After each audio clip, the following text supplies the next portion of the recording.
En pleno siglo XVIII, el reino más glorioso de Europa se enfrentará a un poderoso enemigo: el poder de su propio pueblo.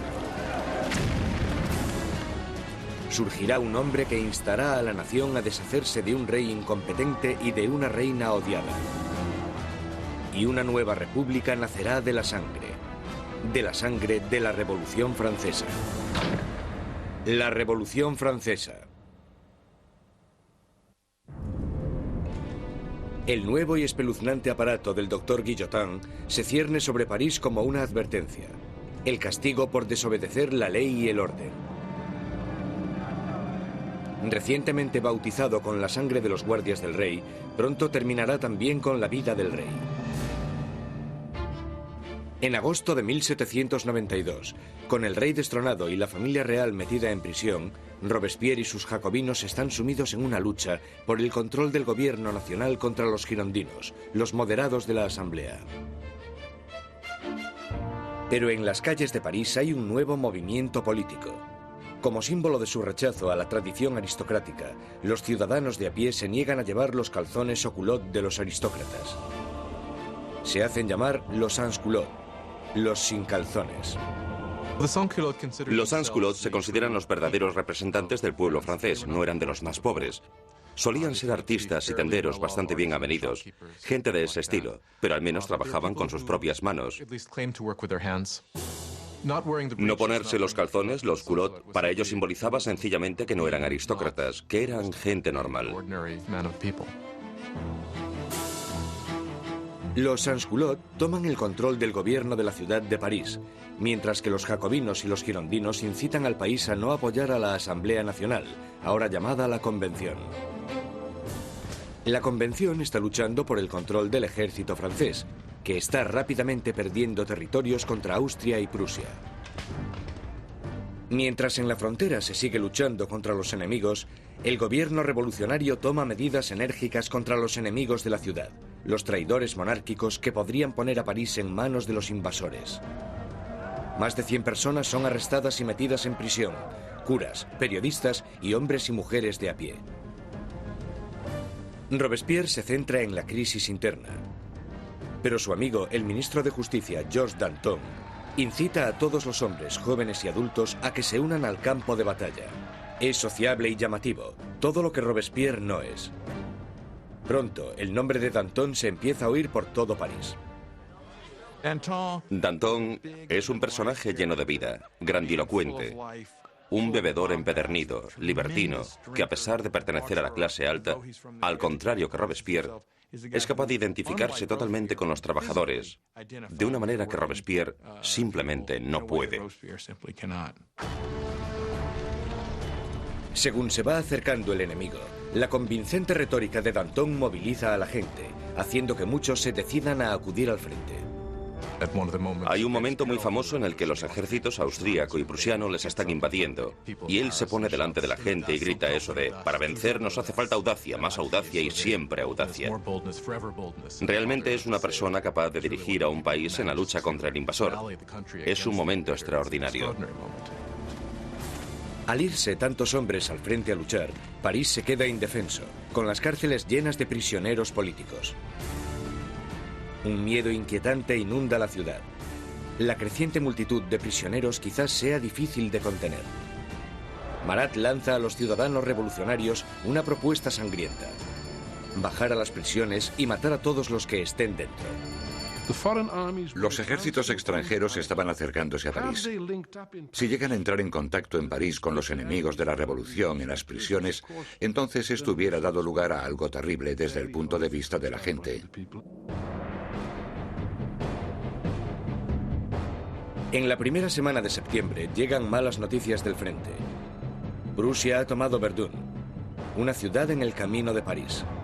Ahora el enemigo está solo a unos kilómetros de distancia. El miedo que asolaba París explota. Los sans-culottes entran en las prisiones e inician un violento ataque contra los presos de la ciudad. No dejarán vivo a ningún traidor. Los sans-culottes entraron en las prisiones, sobre todo aquellas donde estaban encerrados los curas refractarios, donde estaban los nobles y donde estaban los presos políticos, y empezaron a llevar a cabo sus propios juicios improvisados, que eran muy cortos, y la mayoría de las veces acababan en muerte.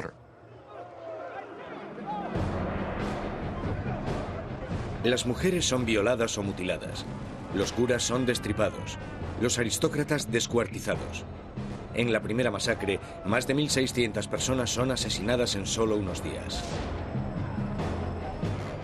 Cuando la noticia de las masacres de septiembre se extiende por Europa, los enemigos de la revolución sienten repulsión.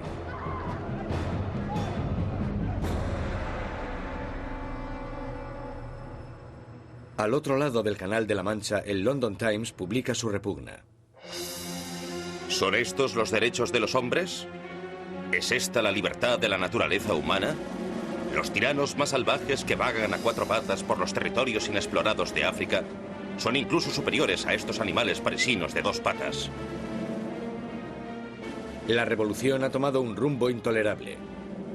Incluso Robespierre se da cuenta de que las cosas han ido demasiado lejos, que la gente no puede dirigir sola la revolución. Necesitan a alguien que les guíe.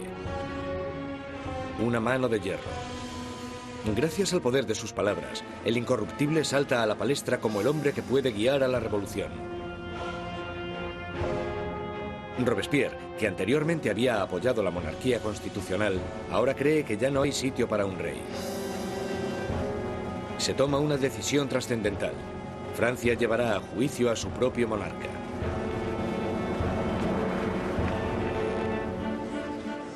Con el veredicto reducido a una mera conclusión, el único debate sobre la mesa es la condena. Los moderados, los girondinos, piden que no se acabe con su vida, y esto les deja a un lado de la convención. A los girondinos se les planteaba una cuestión importante en lo que se refiere al rey, porque aunque ellos estaban convencidos de querer una república, no estaban tan seguros de que fuera necesario matar al rey.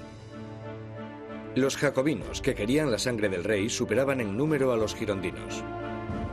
¿Por qué los jacobinos querían matar al rey? Yo creo que porque, como muy bien dijo Robespierre, para que la revolución pueda vivir hay que matar al rey.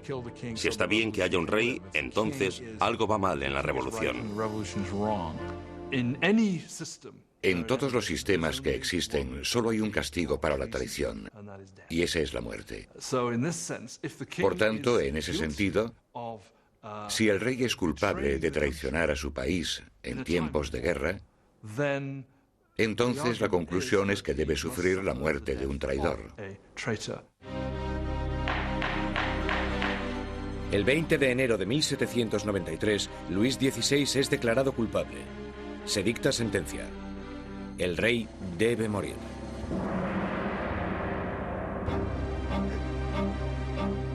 Esa noche se reúne durante un rato con su familia.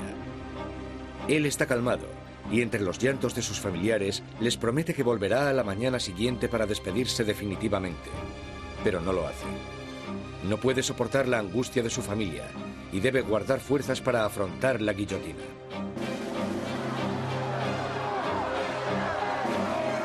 A la mañana siguiente, un carruaje lleva a Luis XVI al patíbulo. Estoicamente camina hacia la guillotina.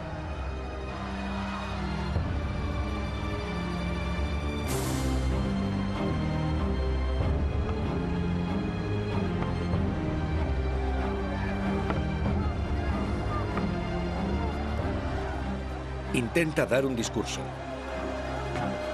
Confío en que mi muerte sirva para hacer feliz a mi pueblo, pero siento pena por Francia y temo que pueda sufrir la ira del Señor. Pero los guardias silencian sus palabras con el ruido de los tambores.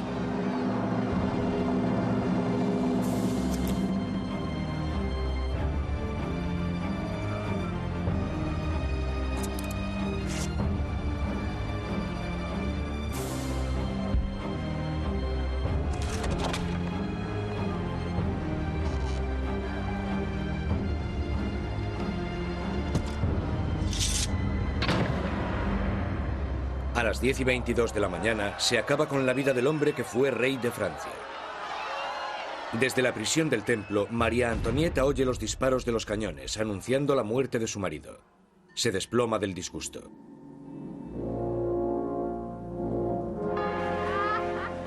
La sangre del rey es derramada. La revolución victoriosa. Pero los enemigos de la revolución pronto reclamarán su propia victoria. ¿Su objetivo? El hombre que está pidiendo que rueden tantas cabezas. Jean-Paul Marat.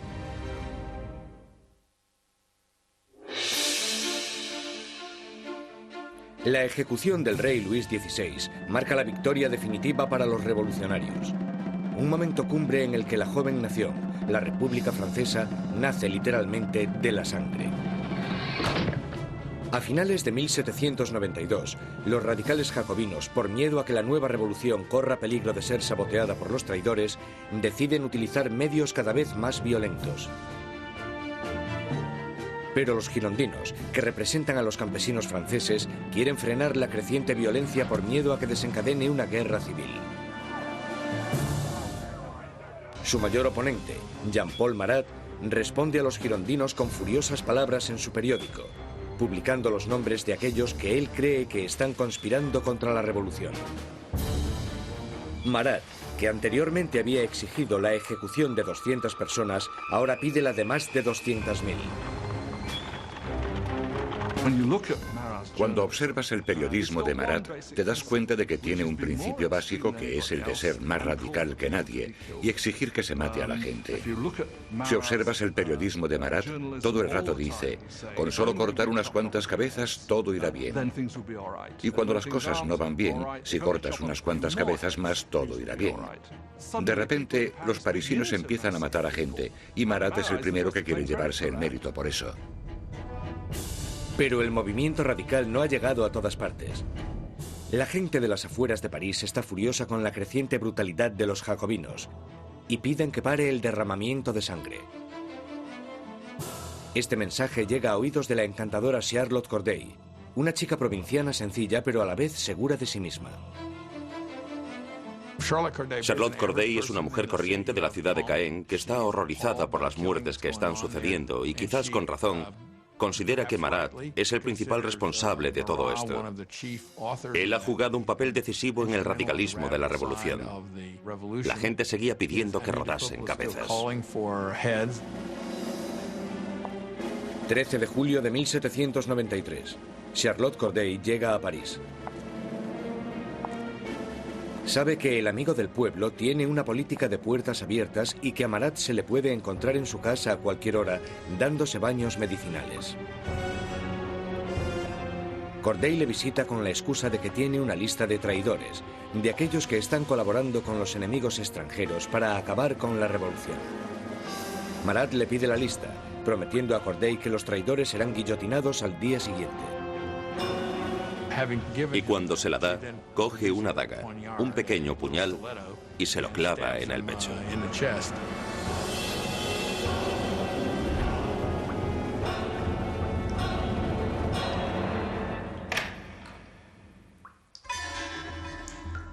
El llamado amigo del pueblo muere en el acto.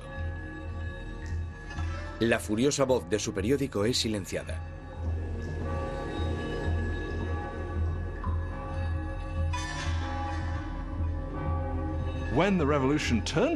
Cuando la revolución se convierte en un baño de sangre, es muy fácil echarle la culpa a él y por supuesto eso fue lo que hicieron los que le odiaban o le temían.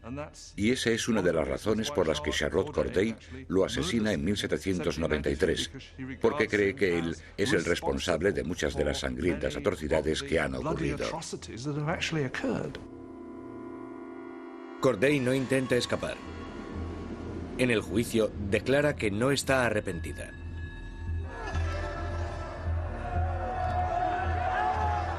¿Qué esperaba conseguir asesinando a Marat? La paz. Ahora que está muerto, volverá la paz a mi país. Charlotte Corday es rápidamente ejecutada y su sueño de paz muere con ella.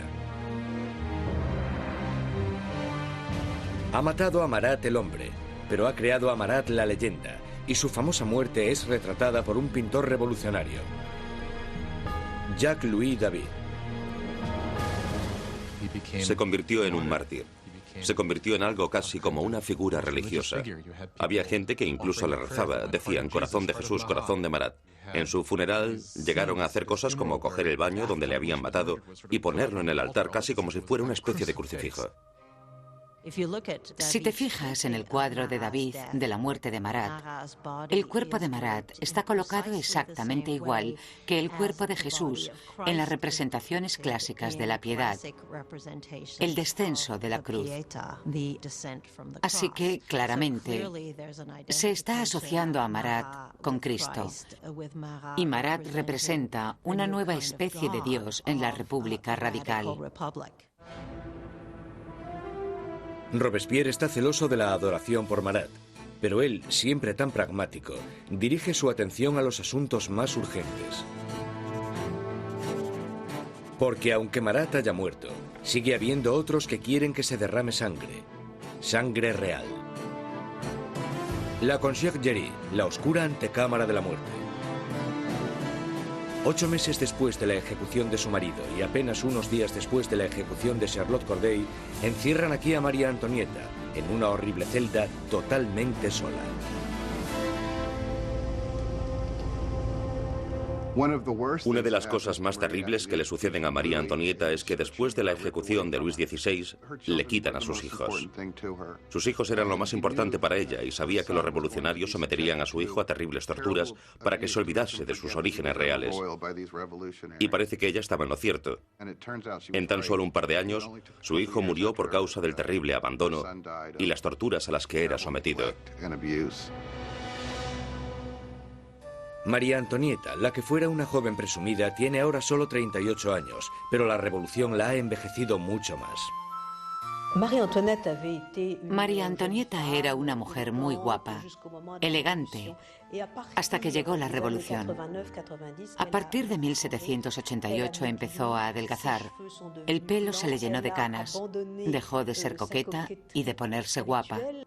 Adelgazó muchísimo. El día del juicio estaba irreconocible. El 15 de octubre se celebra el juicio de María Antonieta y es acusada de traición y de dilapidar los fondos nacionales. Las pocas pruebas que se presentan son basadas en espantosos y vengativos rumores. Una acusación se añade a la lista. Es acusada de incesto con su hijo. Ante esta acusación, María Antonieta se alza para defenderse. Apelo a la conciencia y a los sentimientos de todas las madres presentes para saber si hay alguna de vosotras que no se estremezca ante la idea de semejante horror. Y en ese momento hubo un cambio de tercio porque todas las mujeres se sintieron culpables y se dieron cuenta de que habían llegado demasiado lejos con esas acusaciones. María Antonieta tiene esperanzas de que, en un momento de compasión pública, la deporten a Austria, pero sus esperanzas se echan por tierra cuando se entrega la sentencia. Correrá el mismo destino que su marido. María Antonieta estaba en cierto sentido condenada desde el principio. Era el símbolo de la alianza austríaca que había demostrado ser desastrosa para Francia.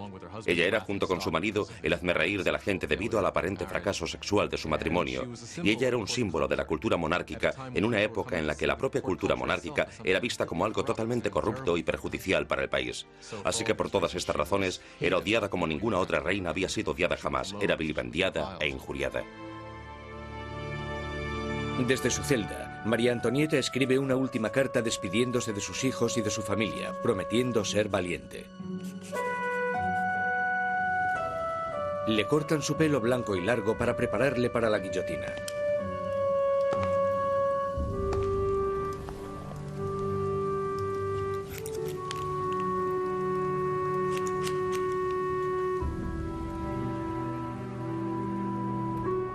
Le atan las manos con firmeza.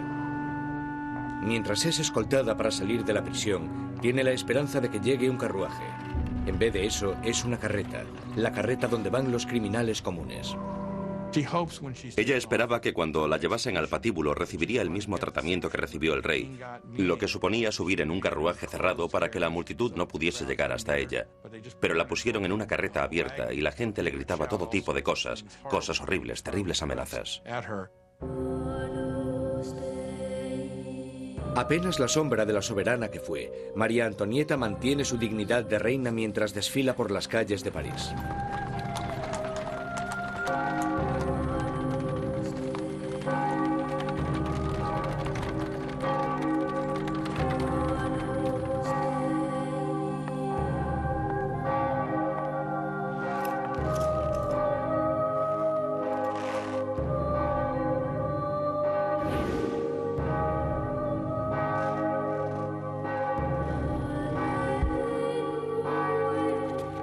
Su nombre y las acusaciones contra ella se leen en voz alta.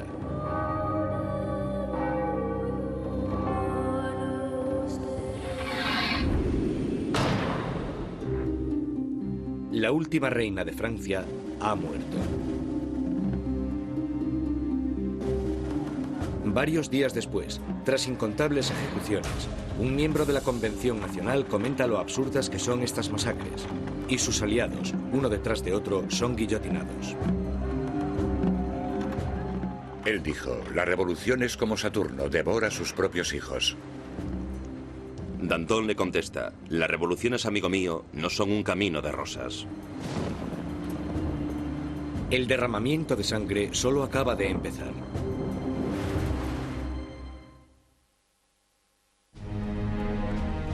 Septiembre de 1793. 4 años de revolución y Francia está siendo totalmente destrozada.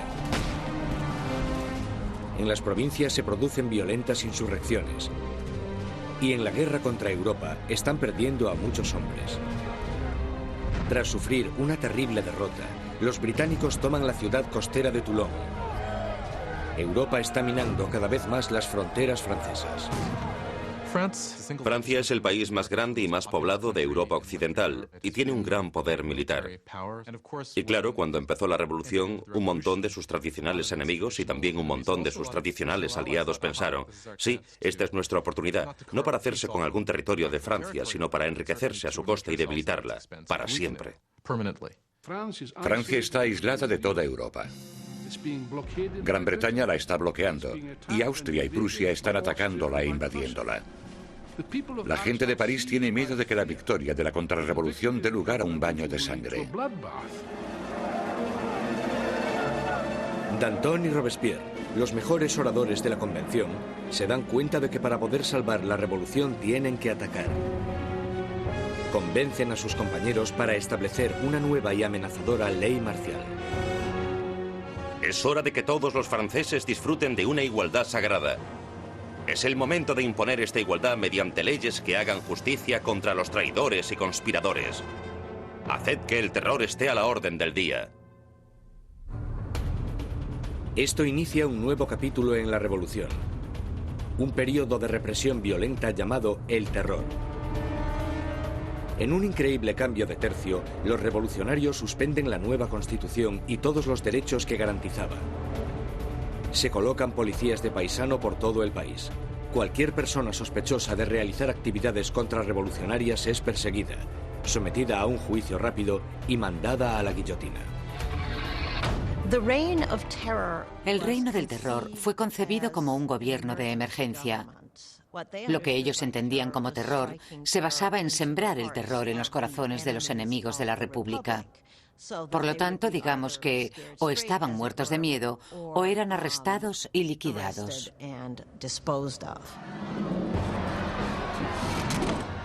La más mínima sospecha podía mandar a cualquiera al patíbulo. Políticos que hablasen bien de la difunta monarquía, cualquiera que utilizase el antiguo monsieur o madame en vez del nuevo vocablo, ciudadanos.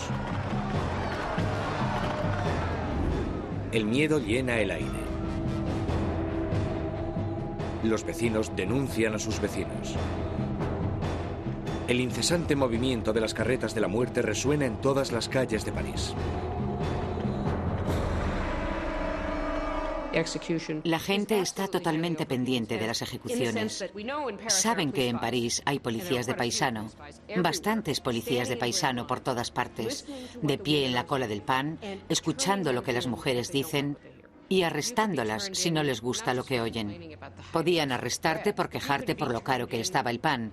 Podían arrestarte incluso por no estar demasiado contenta con el curso que tomaban las cosas y con el éxito de la revolución, así que en realidad casi todo lo que comentaras podía traerte problemas. La Asamblea constituye un tribunal revolucionario, acelerando los juicios y las ejecuciones con una eficacia implacable. Para consolidar el poder, forman un consejo de 12 hombres y lo denominan el Comité de Seguridad Pública. A la larga, el poder tuvo que ser delegado en un grupo más pequeño, que se convirtió en el Comité de la Seguridad Pública. Al final eran 12 personas que gobernaban Francia como una dictadura colectiva. Por sus discursos magistrales y su visión revolucionaria, Robespierre enseguida se convierte en el portavoz del comité. Y su voz está pidiendo que se derrame más sangre. Una de las ironías de la vida política de Robespierre es que desde el principio él estaba totalmente en contra de la pena de muerte. Y por supuesto se tendrá que comer sus propias palabras cuando más tarde se convierta en un defensor acérrimo del terror y la guillotina. Nunca llegó a responder a eso directamente, excepto cuando dijo, bueno, los tiempos han cambiado. La revolución había vuelto implacable a Robespierre. El que fuera un apasionado defensor de la libertad de prensa ahora restituye la censura, vestigio del antiguo régimen. La Iglesia ya está siendo atacada y él se queda de brazos cruzados mientras uno de los revolucionarios más radicales, Jacques-René Hebert, hace una nueva propuesta: la descristianización. En plena crisis de la guerra y en plena rebelión interna, la gente empieza a decir que la culpa de todo la tienen los curas, la religión. Y que lo que tenemos que hacer, si queremos salvarnos de los enemigos de la revolución, es destrozar el poder de la Iglesia Católica. La superstición, el fanatismo, eso es de lo que trata la religión y por tanto lo que tenemos que hacer es erradicar todo eso. Las calles que llevaban la palabra San son cambiadas de nombre. Los iconos religiosos son destrozados y reemplazados por tributos al nuevo santo, Marat. La iglesia parecía simplemente ser el enemigo de los revolucionarios radicales. A las iglesias y las catedrales les arrancan los altares, rompen las vidrieras, rompen las estatuas, simplemente destrozaron toda la riqueza de la iglesia. Por supuesto, a los europeos esto les chocó, incluso más que la muerte del rey. Ni siquiera salvaron el calendario cristiano. Los años ya no son numerados a partir del nacimiento de Cristo, sino a partir de septiembre de 1792, el año del derrocamiento de la monarquía.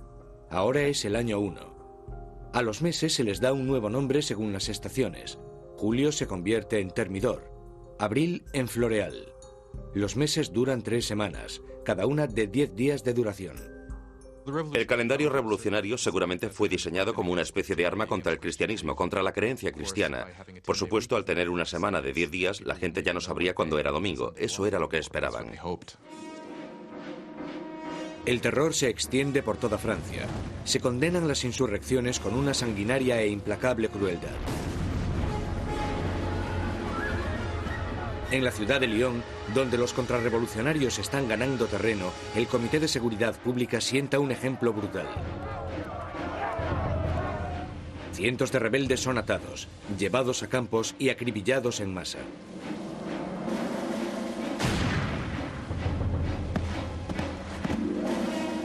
Una región llamada la Vendée, al oeste de Francia, también se ha convertido en bastión de la contrarrevolución. Barcas llenas de rebeldes y curas atados entre sí son hundidas sin piedad.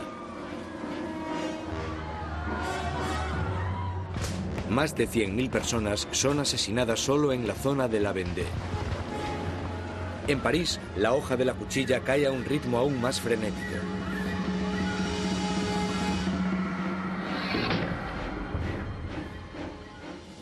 Pero los ejércitos franceses están finalmente obteniendo victorias en la frontera.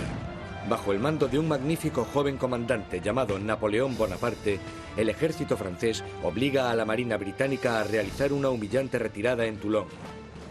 La revolución está en su punto álgido.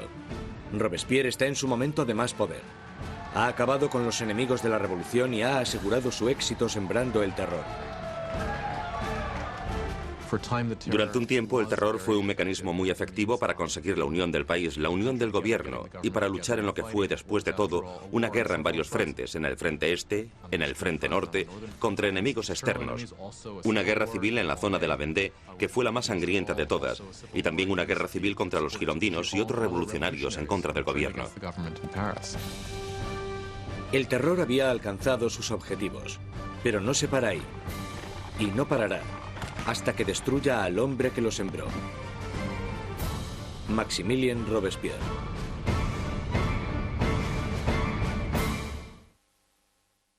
Con la sangre del terror, Maximilien Robespierre ha rescatado a la revolución.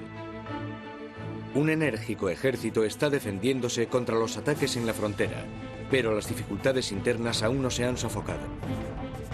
En la cima del éxito, Robespierre sueña con un reto aún más grande: sembrar más terror para crear un nuevo tipo de sociedad. La República de la Virtud. Con virtud se refiere a la virtud cívica. Es un principio fundamental para Robespierre. Por ejemplo, no puedes ser un ciudadano virtuoso con simplemente obedecer la ley. Debes de estar activamente involucrado en el trabajo del Estado, y eso incluye acabar con los enemigos del Estado. El 5 de febrero de 1794, Robespierre da un discurso destacando su filosofía. El terror sin la virtud es desastroso, pero la virtud sin el terror no vale para nada. Asocia la virtud con el terror. El terror en ese momento se convierte, a su manera de ver, en un instrumento con el que crear virtud. Pero otros no están de acuerdo. Para Danton, la revolución está yendo por el camino equivocado. Él y sus seguidores, los dantonistas, creen que es el momento de acabar con el terror, porque este ya ha hecho su función. En la primavera de 1794 las cosas empiezan a mejorar. Ya no hay tantos problemas con la comida, la campaña de guerra está yendo mejor, y Danton está diciendo básicamente que necesitan establecer una nueva base de gobierno, moverse hacia la normalización. Robespierre piensa que es demasiado pronto. Danton empieza organizando un grupo para debatir cómo acabar con el terror. Robespierre lo interpreta como una amenaza. No lo ve como una simple diferencia de opinión sobre la dirección que debe tomar la política. Lo ve como una traición. Y en la República de la Virtud de Robespierre, solo hay una respuesta a la traición. Los dantonistas son perseguidos y enseguida sentenciados a muerte. Robespierre ha mandado a cientos al patíbulo, pero estas ejecuciones le ponen nervioso. No acudirá a la decapitación de sus antiguos amigos y aliados. Mientras sube las escaleras de la guillotina, Danton grita: De lo único que me arrepiento es de irme antes que esa rata de Robespierre.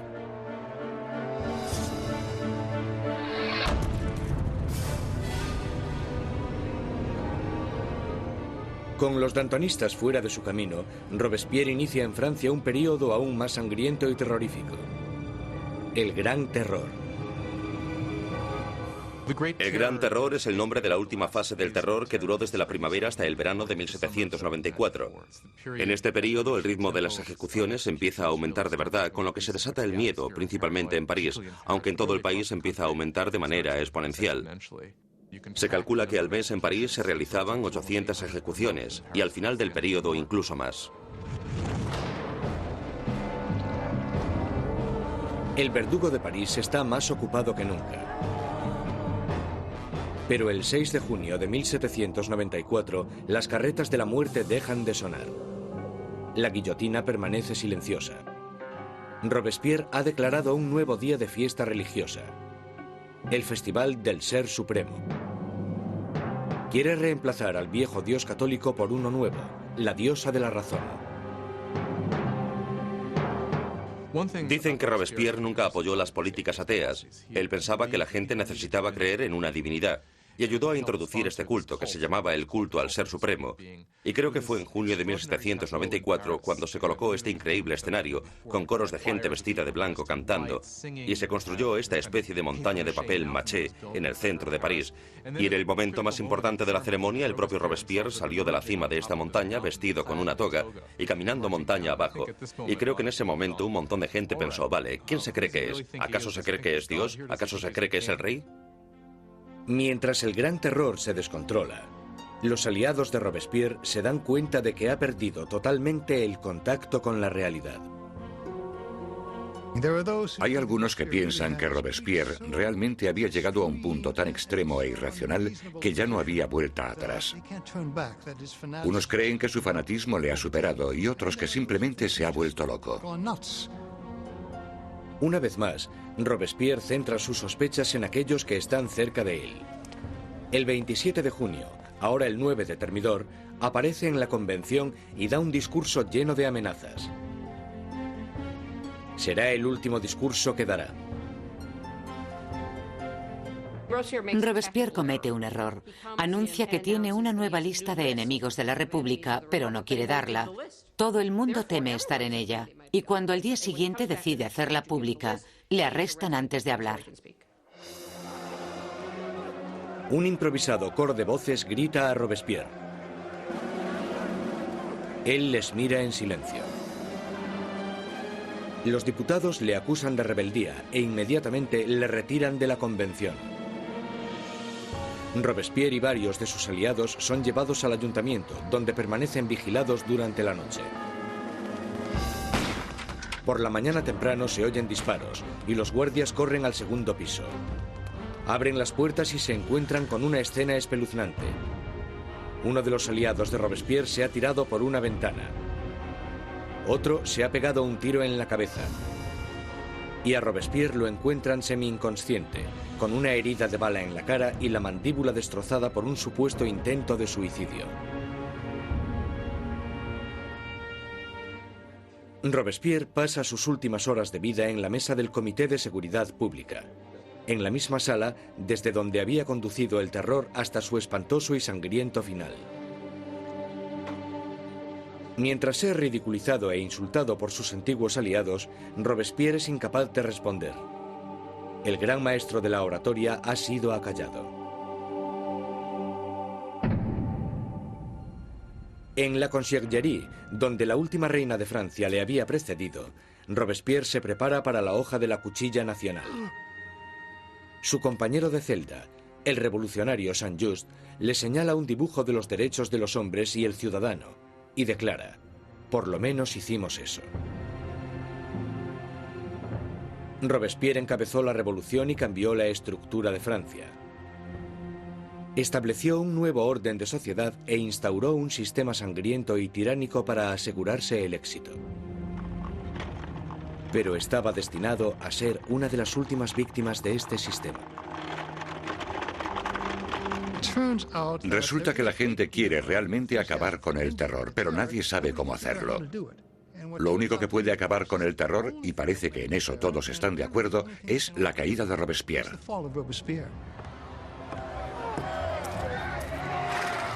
El 27 de julio de 1794, la guillotina acaba con el incorruptible.